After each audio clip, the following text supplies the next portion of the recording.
Vamos lá, pessoal, terceiro bloco.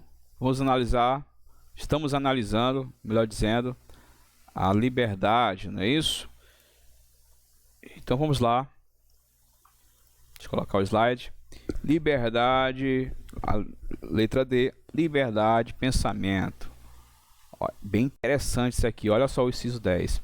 São invioláveis a intimidade, a vida privada, a honra e a imagem das pessoas, assegurado o direito à indenização pelo dano material ou moral decorrente de sua violação.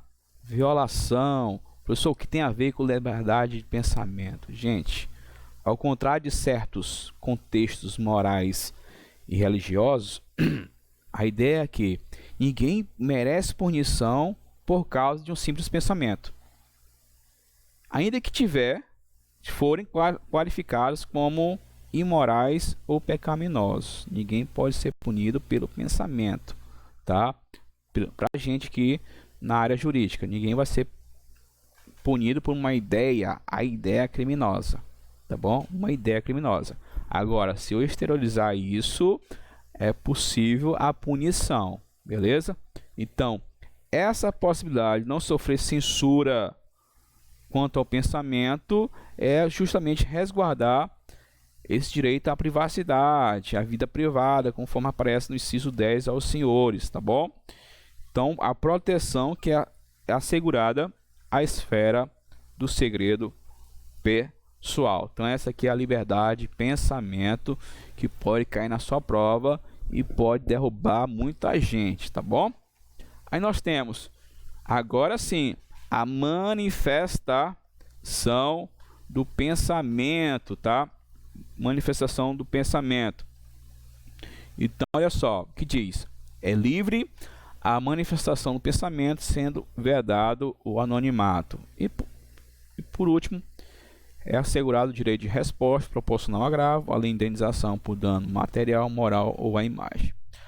Como qualquer direito fundamental, a liberdade de manifestação, vou estar manifestando exteriorização do pensamento, ela é relativizada, ela é mitigada, ela não é absoluta, porque ele proíbe o anonimato. O anonimato, portanto, é uma restrição ao exercício da liberdade de pensamento, tá? É uma restrição ao exercício do pensamento. Por quê? Quando eu vou exteriorizar um pensamento, esse pensamento pode atingir uma outra pessoa. Minha ideia, né, sai do mundo do pensamento, né, do abstrato, vai para o concreto. Eu posso praticar um crime de injúria, calúnia, difamação, crimes contra a honra, injúria, né? Crimes contra a honra. Eu posso praticar tipos penais. E eu posso, com minha manifestação do pensamento, minha expressão, eu posso denegrir a imagem de pessoas. E essas pessoas têm também uma proteção constitucional, direito de resposta, proporcional ao agravo, à ofensa, além de indenização por danos materiais e morais. Perfeito? Então, anonimato, a vedação ao anonimato é justamente resguardar o destinatário do pensamento, da manifestação, de eventual ação, reparação, resposta, tá bom? Então é vedado o anonimato. Beleza. Vamos aprofundar um pouquinho aqui a figura do anonimato. Eu acho que coloquei no próximo slide. Deixa eu confirmar aqui. Não coloquei. Não acredito, rapaz. Não coloquei. Então vamos lá, gente. Vamos explorar aqui essa questão do anonimato. Já ouviu falar Disque Denúncia? Gente, eu estou inconformado. Não é possível que eu não coloquei aqui, não. Rapidinho. Tá aqui, ó. Lá na frente, ó. Então, bora aqui com base. Aparece aqui. Então, vamos dar uma pausa aqui. Vedado o anonimato. Então, vamos avançar aqui, gente. Aí eu volto, tá bom? Eu não tô doido, eu sabia que eu tinha colocado isso. Regime de restrições à liberdade de expressão do pensamento. Primeiro, anonimato, a vedação do anonimato. e denúncias anônimas. Denúncias anônimas, como o próprio nome diz, você não sabe o autor da denúncia. Beleza? E agora, professor, o que acontece? Ó, um informativo e uma súmula. Olha esse informativo. Nada impede, contudo, que o poder público, provocado por delação anônima, diz que denúncia, adote medidas informais destinadas a apurar previamente em verificação sumária, com prudência e discrição, a possível ocorrência de eventual situação de ilicitude penal, desde que eu faça com o objetivo de conferir a verossimilhança dos fatos nela denunciados, em ordem a promover, então, em caso positivo, a formal instalação da persecução crimes, mantendo-se assim completa desvinculação desse procedimento estatal em relação às peças apócrifas. O que é peças apócrifas? São as peças que você não tem autoria determinada, tá bom? Então, o que acontece? Eu ligo, diz que denúncia e é direcionado à delegacia, tá? Delegacia, ó, tá acontecendo isso. O delegado não pode, apenas com disque de denúncia, instaurar formalmente um inquérito policial, que é a perseguição criminal, uma fase extrajudicial, tá? Que vai subsidiar uma futura ação penal, ou por parte do Ministério Público ou por parte da vítima, vai depender do tipo penal, pública ou ação penal privada. Pois bem, o que o delegado tem que fazer? Ele tem que ter uma verificação, averiguar sumariamente se procede ou não. Não um juízo de certeza, justa causa formada já. Não. São situações que façam induzir que realmente está acontecendo aquelas coisas narradas no disque denúncia. Com base nisso, ficou verificado, aí sim o delegado ele vai instaurar formalmente, como diz aí, ó, o inquérito policial. Digo mais, ninguém pode ser indiciado apenas por disque denúncia, ninguém pode ser condenado apenas com disque denúncia, ou delação, denúncias anônimas, ou delação premiada, que está acontecendo bastante. Tem que estar relacionado com outras provas, beleza? Então, cuidado aí com relação ao anonimato. Aí eu coloquei aqui uma súmula de 2018 com relação ao procedimento, ao processo administrativo disciplinar contra servidor, com base em disque denúncia ou denúncia anônima. Tá? Então, é o que diz aqui: desde que devidamente motivada e com amparo em investigação ou sindicância, é permitida a instauração de processo administrativo disciplinar com base em disque denúncia, em face do poder dever de autotutela imposto à administração. Então, chefe imediato sobre, ouvi dizer que fulano de tal está fazendo isso, ouvi dizer que fulano de tal está solicitando vantagem devida, ou seja, corrupção passiva, ouvi dizer que fulano de tal está emprestando dinheiro a juros, né, usura, várias coisas. Esse ouvir dizer não é suficiente para a instauração de um processo administrativo, segundo a súmula. Ele tem que estar embasado em uma investigação preliminar antes, e somente depois, de forma motivada, tá? A administração pode instaurar, é permitida a instauração de processo administrativo com base em denúncia anônima. Perfeito? Então, muito cuidado com essa situação. Outra restrição é que eu não posso me valer de um direito fundamental para a prática de crimes. Então, eu não posso me valer da liberdade de pensamento, de expressão, para praticar racismo. Porque aqui eu tenho um direito fundamental, que é a liberdade de expressão, mas do outro lado eu tenho a vedação ao racismo. Então, o Supremo, o Constituinte já positivou isso, que não pode a prática racista, e o Supremo já se manifestou em várias oportunidades sobre a limitação, o efeito condicionante da liberdade de expressão. Olha aí, ó. O preceito fundamental de liberdade de expressão não consagra o direito à incitação ao racismo, dado que um direito individual não pode constituir-se em salvaguarda, proteção, escudo protetivo. Então, ó, eu não posso me valer de direito fundamental como escudo protetivo para a prática de crimes, como sucede com os crimes contra a honra. Então, olha só o texto. Restrições, conteúdos ofensivos, obscenos e discursos de ódio. Eu não posso ter isso na minha liberdade de expressão. A liberdade de expressão, ela não é uma liberdade restrita, ampla, sem censura. Ah, professor, não temos censura. Perfeito, você vai te expressar, beleza? Vai te expressar. Não vão aplicar censura prévia aqui. Perfeito. Mas saiba que por tuas palavras você pode responder. Beleza? Você vai responder, porque é vedado o anonimato. Beleza? No Brasil não há censura prévia. Tranquilo? Perfeito. Tá? Mas a pessoa vai, de fato, pode responder por crimes. Então, o Supremo mais recente, eu não coloquei aqui o julgado, ele manifestou-se justamente sobre a questão da homofobia, ou transfobia, né? Homotransfobia. Ele equiparou essas práticas ao crime de racismo. Então não pode ter esse conteúdo, tá? Discurso de ódio. Aqui o caso é o Wanger, né? Foi justamente um cara que criou, não sei se foi um documentário ou foi um livro, que disse que não existiu o Holocausto, que era a questão dos judeus, tudo foi invenção, coisa assim de maluco, né? Não teve, tudo mais. E ele gerou tipo uma segregação, era um discurso de ódio, uma forma de segregar os judeus. Então o Supremo falou, olha, não pode, isso aí já ultrapassa o limite da liberdade de expressão. Aí eu trouxe aqui um trecho de um voto, tá?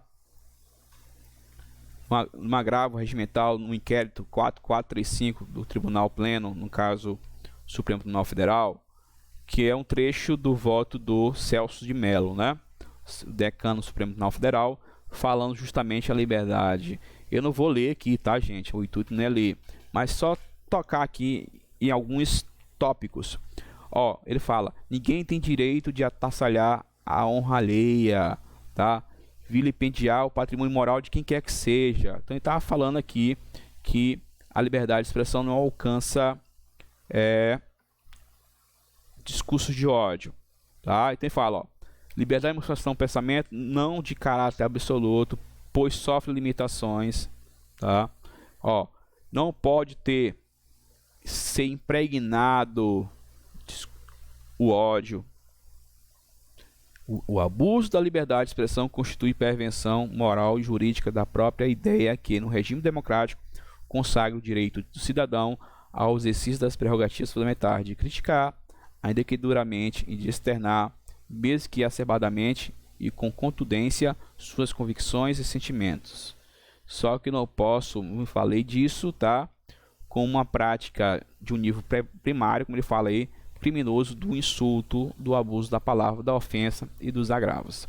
Então, qual a ideia desse trecho aí do Supremo Tribunal Federal? É justamente para consolidar a ideia que a liberdade de expressão ela é condicionada.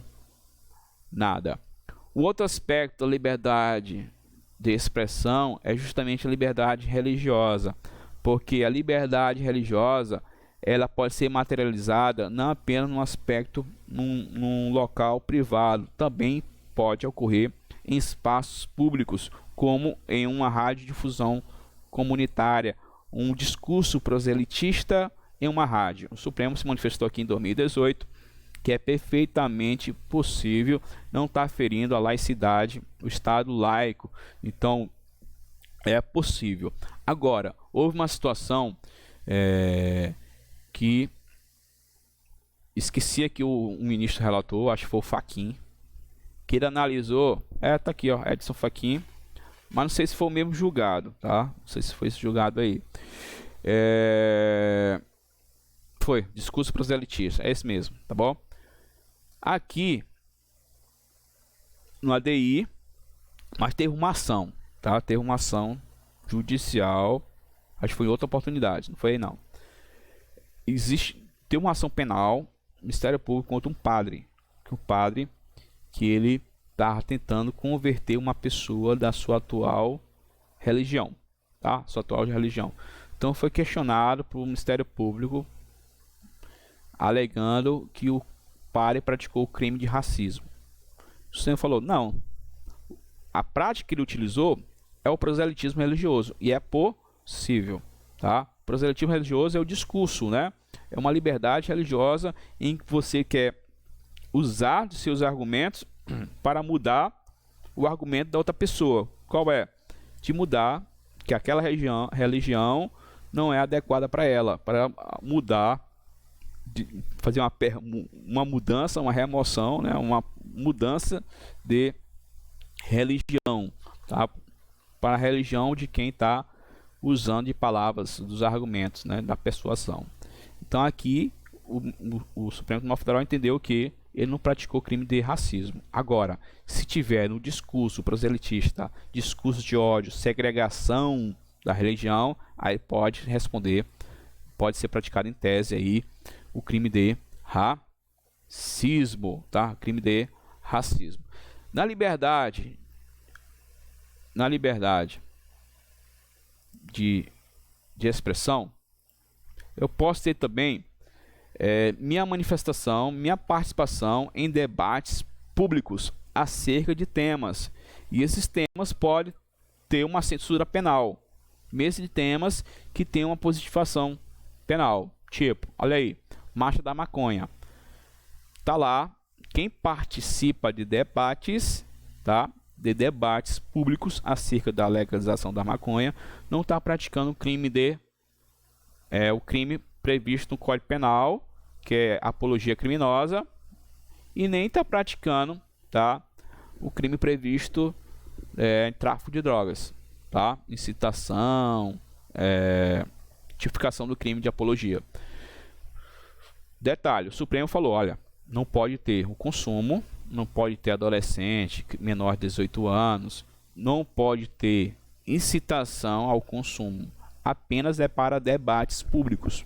Então posso estender além da Marcha da Maconha, posso estender, por exemplo, descriminalização do aborto, qualquer hipótese, eu posso. Agora não posso me valer de um direito fundamental para praticar um crime. Vou levar uma gestante e praticar um aborto lá ao vivo. Não posso fazer isso, como também não posso me valer do direito fundamental da Marcha da Maconha e consumir a maconha. Tá bom? Então cuidado. É possível para debates essas questões? Sim, até porque nós vivemos um fundamento que é o pluralismo político, é a pluralidade de ideias. Outro aspecto da liberdade, eu coloquei, é muito mais comum cair em direito administrativo, que é a questão do uso de tatuagens. O Fux fez uma leitura histórica acerca das tatuagens e disse que a tatuagem hoje é vista como algo que expressa a liberdade de expressa, né, a liberdade de expressão. É uma forma de liberdade de expressão.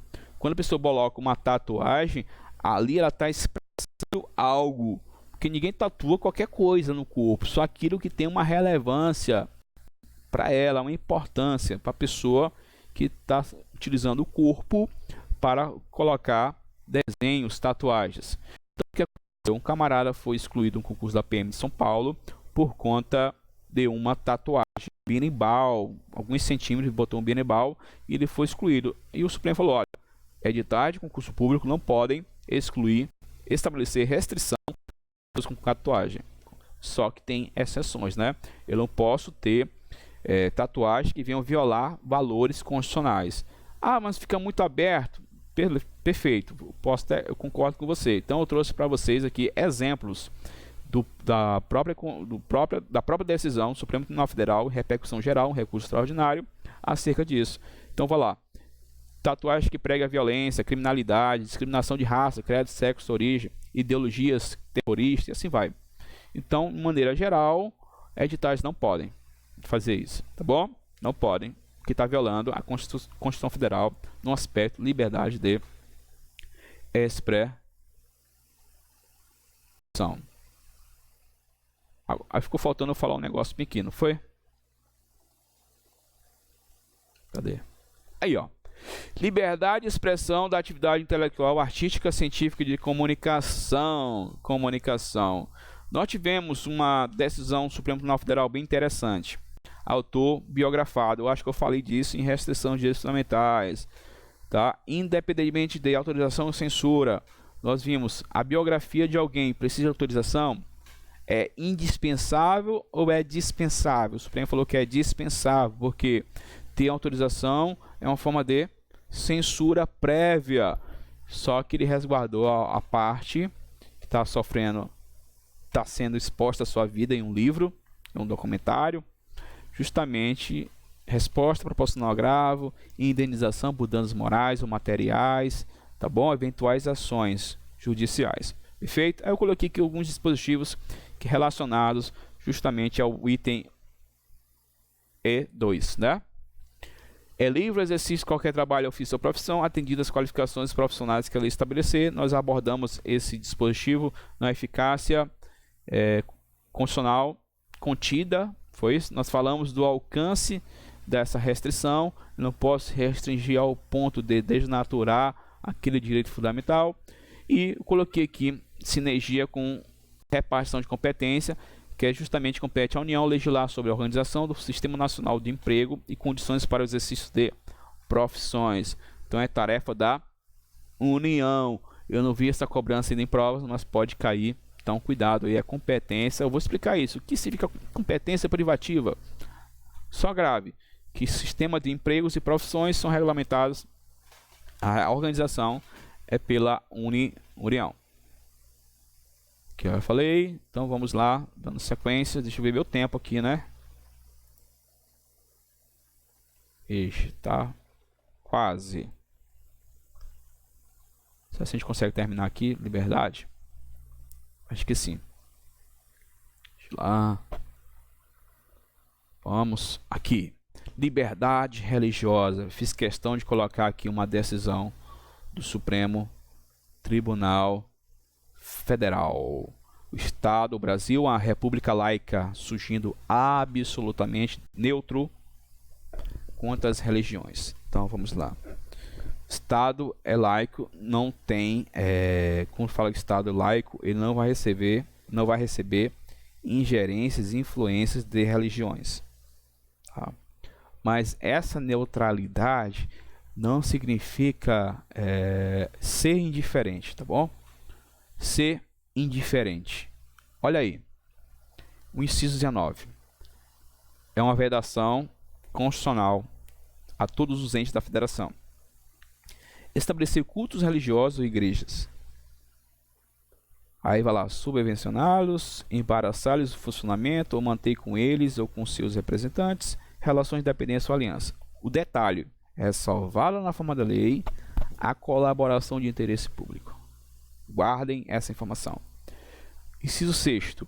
É inviolável a liberdade de consciência e de crença, sendo assegurado o livre exercício dos cultos religiosos e garantida na forma da lei a proteção aos cultos, aos locais de cultos e de suas liturgias. E por fim, fala o ensino religioso de matrícula facultativa constituirá disciplina dos horários normais das escolas públicas de ensino fundamental. Então o que nós temos aqui, gente? Estado neutro, tá? Não tem religião oficial, mas essa neutralidade não significa indiferença. Perceba bem. Aqui eu coloquei esses 3 dispositivos, demonstram que essa separação Estado e Igreja não é uma separação absoluta, é uma separação atenuada. Por que atenuada? Nós temos pontos de contato aqui, Estado e Igreja, pontos de contato entre o Estado e a Igreja. O primeiro ponto de contato, colaboração de interesse público, o papel da Igreja nos presídios, a forma de ressocializar os detentos. É uma forma que há interesse público, é interesse do Estado. A prisão, ela não tem um caráter apenas punitivo, ele tem um caráter educativo, pedagógico, é para ter, tá? Para ter. Só que o Estado está demonstrado aí por A e B, C, D, que ele não consegue. Então a Igreja tem esse papel muito importante, e isso envolve interesse público. Aí ele fala, apesar de ser neutro, o Estado vai garantir a quem professa uma religião, ó, locais de culto, suas liturgias. E por fim ele fala, é possível o ensino religioso em escolas públicas.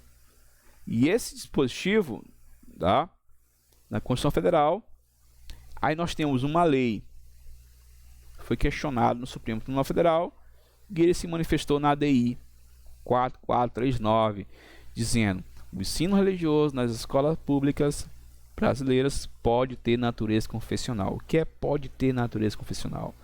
É aquela religião específica. Escola pública tal, ele fala aqui, né, fundamental, né? Pode oferecer uma religião X, A? Pode. Não viola a laicidade, o Estado laico? O Supremo diz que não. Por quê? A matrícula é facultativa. Não pode vincular a pessoa de uma religião diversa a se matricular naquela disciplina. Então ele falou, ó, o ensino religioso nas escolas públicas brasileiras pode ter natureza confessional. Então já caiu no FCC, já caiu no CESP, então cuidado. Com mais frequência CESP, porque o CESP ele gosta muito de jurisprudência, tá? Jurisprudência. Então pode ter natureza confessional, porque essa separação de Estado e Igreja, ela é uma separação atenuada. Grave isso, atenuada. Aí nós temos uma decisão mais recente. Você que foi meu aluno presencial, eu não sei se você tem essa informação, porque uma decisão de março de 2019. O que aconteceu? Eu vou paralisar aqui, tá? Nessa explicação, 27 minutos já. Então vamos lá. Isso mesmo? Perfeito. Bom, então já é muita informação por hoje. O que aconteceu? Uma lei do Rio Grande do Sul, tá? Isso foi um caso concreto, ó, recurso extraordinário. Uma lei, ela foi questionada, tá? Uma situação concreta, justamente sobre a possibilidade de sacrifício de animais, tá? Para rituais religiosos. O Supremo entendeu, um recurso extraordinário, que é possível. Por quê? Proibir o sacrifício de animais, você pode discordar, tá, gente? Mas vamos pensar na perspectiva da religião. É uma forma de exercício do direito à felicidade, uma forma de liberdade de expressão, a liberdade religiosa. A pessoa vai se satisfazer com isso. Então, o que acontece? O Supremo falou, retirar o sacrifício de animais é uma forma de desnaturar o exercício daquela religião africana, no caso, né? Sacrifício de animais de matriz africana. Porque aquela elemento essencial para o exercício da religião, o sacrifício de animais. Então ele falou que é possível o sacrifício de animais justamente nesse intuito, tá? No exercício de cultos religiosos de matriz africana. Eu acho que foi a Rosa Weber que ela falou, olha, como é que a gente pode proibir o sacrifício, sendo que o Brasil é um país que mais mata animais para consumo, para satisfação pessoal, alimentação diária na casa? Por que não para sacrifício religioso? Ela fala do âmbito espiritual. Se eu posso alimentar minha carne, por que não alimentar meu espírito com relação, para quem acredita, relação com sacrifício? Então, ele reconheceu como constitucional a lei de proteção animal a fim de resguardar a liberdade religiosa, o sacrifício ritual de animais em cultos de religião de matriz africana, tá bom? Olha só, uma informação adicional. Eu vou repetir essa informação lá na Constituição do Estado. Essa lei foi questionada em vários aspectos, tá? Uma lei lá do Rio Grande do Sul. Porque essa lei do Rio Grande do Sul, ela vai trabalhando, né? ela vai analisando certas condutas, proibindo, e ela vai o que? Excluir dessas condutas justamente sacrifício. Então essa lei foi questionada, né, em caso concreto, por isso que é recurso extraordinário, foi analisado, tudo mais, tá? Aliás, foi abstrato, foi uma lei, né, foi um controle de constitucionalidade estadual, que cabe recurso, perdão, gente, foi um controle de constitucionalidade, tá? Foi um controle de constitucionalidade no âmbito estadual, ela foi questionada no Tribunal de Justiça do Rio Grande do Sul, lembrei aqui, Rio Grande do Sul, e ela foi questionada por meio, cabe recurso extraordinário da decisão de controle de constitucionalidade do âmbito estadual. A gente vai ver isso em controle de constitucionalidade estadual, perfeito? Então essa é a informação certeira, tá? Foi uma ADI contra a lei estadual, tendo como parâmetro a Constituição do Estado de lá e ingressada com recurso extraordinário ao Supremo. Então essa lei foi questionada pelo Procurador-Geral da Justiça lá no Rio Grande do Sul, alegando que a lei estadual ela criou um tipo penal, estava criando tipos penais, e crimes penais está no Código Penal, e o Código Penal é competência da União. Aí o Supremo se manifestou, não, ele não está tipificando crimes, tá? Na visão do Supremo não estaria tipificando crimes. Perfeito, então outro pedido, se não for reconhecida a inconstitucionalidade por violação, usurpação de competência privativa, tá? Ela estaria violando a competência concorrente, no caso de fauna. Então olha o que acontece, o Supremo reconheceu, de fato a lei fala sobre proteção à fauna, animais, tudo mais, só que não viola aquela regra da competência concorrente que a gente vai estudar, que normas gerais, tá? Porque não existe, né, uma lei da União, então o Estado poderia legislar tanto normas gerais estaduais quanto normas específicas. Se você não entendeu isso aqui, muita calma, que na aula de organização do Estado, repartição de competência, a gente vai trabalhar que existem atividades que só podem ser desempenhadas pela União e atividades que podem ser desempenhadas mais do que a União, o Estado, Distrito Federal, tá? Podem trabalhar sobre esses temas, tá? Legislando. E fauna é uma competência concorrente, olha o nome, concorrente, mais de um ente pode trabalhar sobre isso. E o Supremo falou que essa lei fala de fauna, e fauna é competência concorrente. E na inexistência de lei federal sobre norma concorrente, norma geral, os estados podem justamente disciplinar as normas gerais e as normas específicas. Então, resumindo aqui nesse momento aqui, você precisa saber que é possível sim o sacrifício ritual de animais.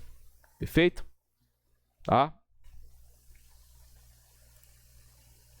32 minutos. Vamos lá, vamos encerrar logo esse negócio. Liberdade de reunião, o que você precisa saber? Que não se confunde com liberdade de associação. Bom, liberdade de reunião, o que você precisa saber? Tem caráter provisório, enquanto que a associação tem caráter permanente, duradouro. Gente, já falei mais de uma vez em minhas aulas presenciais, são temas de grande incidência em concursos públicos. Então, muito cuidado. O que você precisa saber? Que o exercício da liberdade de reunião e de associação são condicionadas. Reunião, reunir pacificamente, então ser pacífico, sem armas, em locais abertos ao público e não depende de autorização. Basta aviso prévio. Aqui é o detalhe bem interessante, cai na prova. Depende de autorização. Não, gente. Dispensa autorização, basta aviso prévio, direito de reunião. E a reunião é transitória, é só aquele momento. E não pode frustrar outra reunião anteriormente convocada pelo mesmo local. Tá? Por isso que fala, sendo exigido apenas aviso prévio. Para que o aviso prévio? Para verificar se naquele momento, naquele horário, naquele dia, já tem outra reunião. Te imagina, no mesmo local, galera da direita e da esquerda política, no mesmo local se manifestando. Gente, vai ter morte. Homicídio aí, no balde, tá? Perfeito? Então grave aí, justamente, os detalhes. Sem armas. Se tiver armas, tira, vai acabar a reunião? Não, tira as pessoas com as armas. Aqui não fala que tipo de arma, pode ser arma de fogo, arma branca. E por fim, liberdade de associação. Tem caráter duradouro, mas também não pode ter caráter paramilitar, né? A questão de material tá em armas. Eu posso ter uma associação que dá treinamento bélico, tá? treinamento bélico, e tem o que? Hierarquia e subordinação. Aí é a caracterização justamente do caráter paramilitar. Vai estar no nosso material isso, tá bom?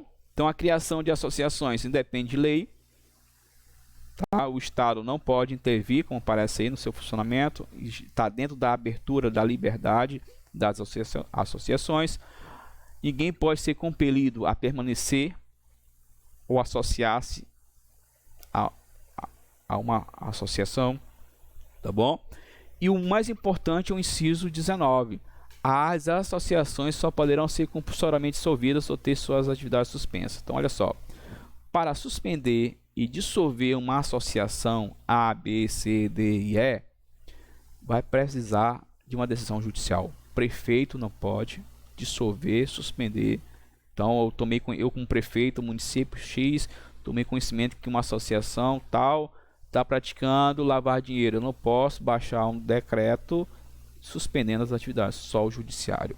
Então, gente, é uma reserva de jurisdição, é uma atribuição, uma competência exclusiva do judiciário. Só que tem um detalhe: tanto para suspender quanto para dissolver, eu preciso de uma decisão judicial. Só que o que é mais pesado, suspender ou dissolver? Óbvio que é dissolver. Então, para dissolver, não basta uma decisão judicial. Essa decisão tem que estar qualificada. Como? Transitada em julgado. Decisão transitada em julgado, conforme aparece na tela aí. Trânsito em julgado, tá? Tem que ter o trânsito em julgado, justamente, tá? Da decisão judicial. Perfeito?